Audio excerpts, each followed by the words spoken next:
Primeiramente, é uma honra muito grande, uma grande responsabilidade estar ao lado de dois grandes mestres meus, o professor Joás Freitas, desde o tempo do mestrado, e agora do doutorado, sendo meu orientador, um aprendizado constante, e acima disso, uma grande amizade que nós temos, né, uma amizade muito franca de muitos anos. Outro grande amigo, essa referência nacional de direito tributário, a PUC é privilegiado de ter um dos maiores nomes do direito tributário da América Latina nos seus quadros, no PTGD, o professor Paulo Calendo, inovador, fazendo um evento realmente de importância ímpar, de qualidade assim, inquestionável, que é esse workshop das energias renováveis. Também o professor Leonetti aqui presente, tantos colegas aqui do mestrado, do doutorado, colegas que a gente sempre aprende, né? E em matéria de energias renováveis, quanto a gente mais estuda, a gente vê que menos sabe, né? Mas eu vou dar uma pequena pincelada bem rapidamente sobre esse tema.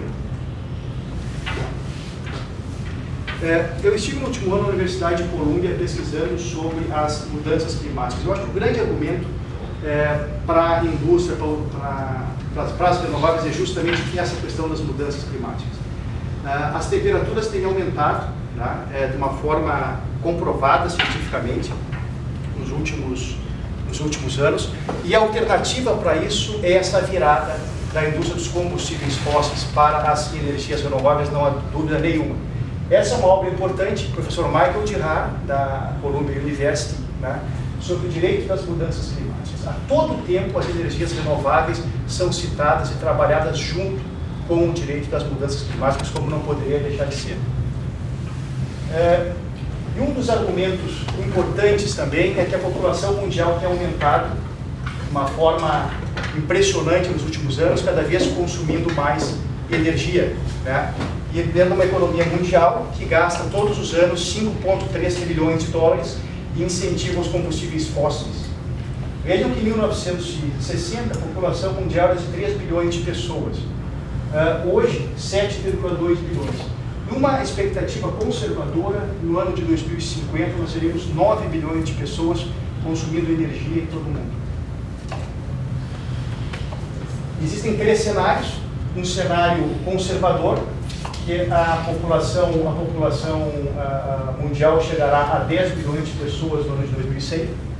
Essa linha azul, estou mostrando para vocês.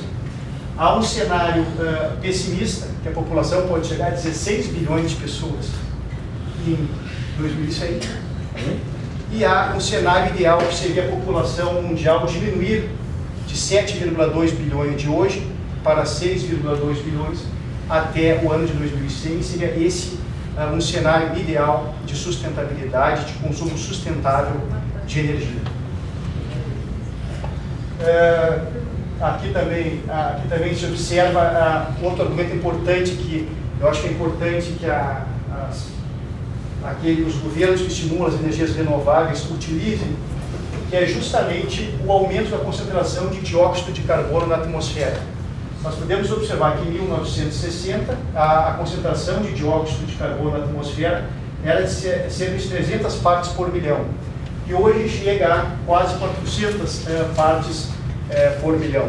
Então há uma concentração de dióxido de carbono na atmosfera, um aumento inquestionável e demonstrado cientificamente.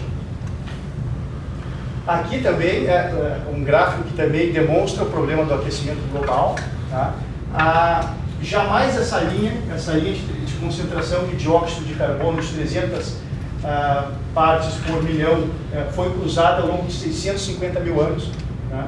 Jamais essa linha foi cruzada, essa linha amarela, mas a partir do ano de 1950 a concentração de dióxido de carbono cruzou a linha na concentração de dióxido de carbono de mais de 300 partes por milhão. É um gráfico elucidativo do grande desequilíbrio que existe na emissão de gás carbônico pelos seres humanos.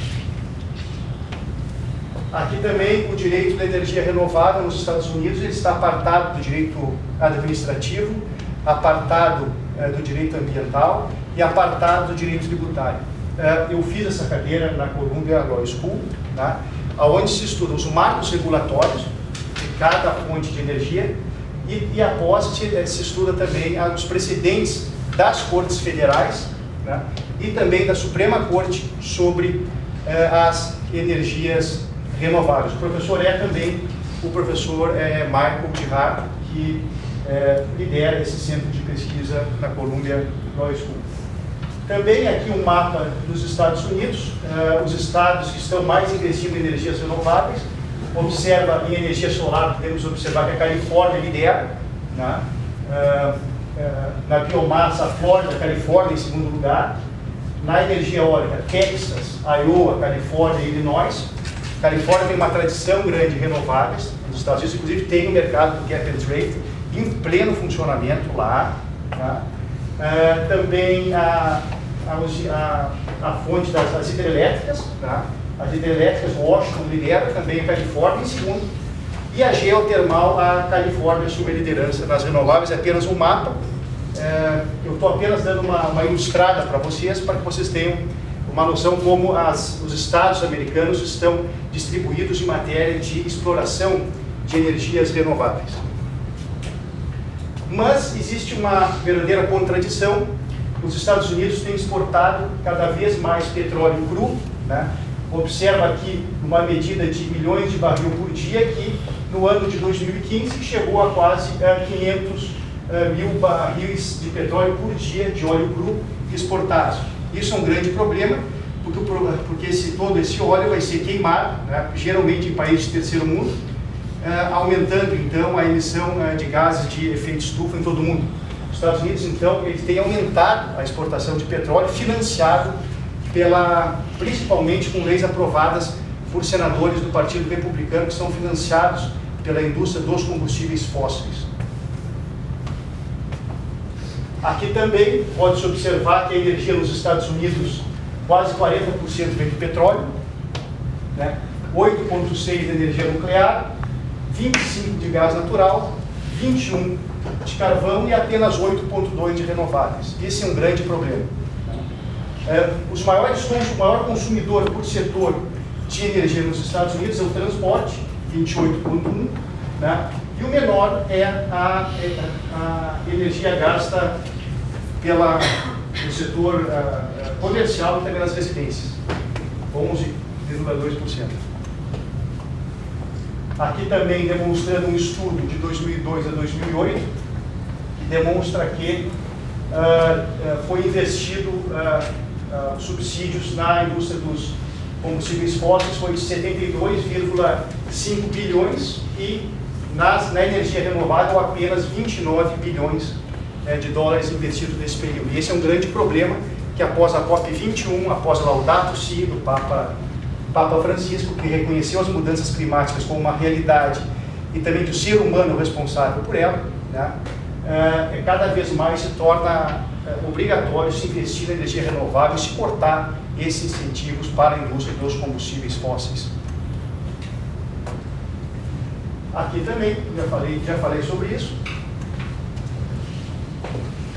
A nossa política nacional, a política das mudanças do clima, elas prevêem medidas fiscais de incentivo à indústria, à produção de energia renovável. E esse é um ponto bastante importante, que tem que ser bem trabalhado, né, pelo nosso país, se nós quisermos realmente atendermos os compromissos da COP21, principalmente de limitar as temperaturas até 1,5 graus Celsius até o ano de 2100. Então a Política Nacional da Mudança do Clima, ela trabalha junto com essa tributação de finalidade extrafiscal, né? Aliás, o professor Paulo Calila tem um artigo brilhante sobre isso, sobre a finalidade extrafiscal em questões ambientais, inclusive menciono na minha tese, um artigo brilhante, né, sobre isso, inovador. Aqui também nós temos como exemplo disso o decreto de São Paulo, que concede isenção de ICMS sobre energia elétrica fornecida para microgeradores e mini-geradores na quantidade correspondente à energia elétrica injetada na rede de distribuição. Também o decreto 61.440, que concede isenção de ICMS para a produção de equipamentos destinados à geração de energia eólica e solarimétrica. Agora, essa semana, no Rio Grande do Sul, foi aprovado o decreto 52964, que certamente vocês debateram esse decreto nesse workshop, tá? Que criou a isenção de imposto sobre a mini e microgeração de energias limpas e renováveis para consumo próprio no âmbito estadual.